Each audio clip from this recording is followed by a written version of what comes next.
এটা হলো টাকার বাঞ্চ, এটা হলো ফেস্টিভ্যাল বার্সের বাঞ্চ, আর এটা ফোনের বাঞ্চ। যাও ওগুলো সবাইকে দিয়ে দাও। চলো ইয়ো থ্যাংক ইউ। এটা কি? ও মাই গড এটা খোলো। এ কি? ও এটা তো ফোল্ড হওয়া ফোনটা। স্যামসাং গ্যালাক্সি Z Fold 5 এর স্ক্রিনটা খুবই বড়, তাই তুমি তোমার ফেভারিট কন্টেন্ট যেখানে খুশি দেখতে পারবে। দেখো স্ক্রিনটা কতটা বড়। এটাতে মাল্টি অ্যাপ ভিউইং আছে, ও মাই গড, তাই তুমি একই সময়ে একের বেশি অ্যাপ চালাতে পারবে। এটা দারুণ। এটা আমার ফেভারিট ফিচার। এটা কি দেখো তো দারুণ উপরে দেখো একবার।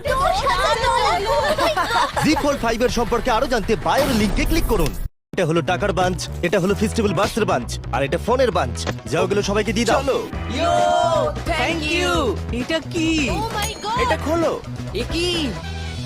ও এটা তো ফোল্ড হওয়া ফোনটা। স্যামসাং গ্যালাক্সি Z Fold 5 এর স্ক্রিনটা খুবই বড়, তাই তুমি তোমার ফেভারিট কন্টেন্ট যেখানে খুশি দেখতে পারবে। দেখো স্ক্রিনটা কতটা বড়। এটাতে মাল্টি অ্যাপ ভিউইং আছে, ও মাই গড, তাই তুমি একই সময়ে একের বেশি অ্যাপ চালাতে পারবে। এটা দারুণ। এটা আমার ফেভারিট ফিচার। এটা কি দেখো তো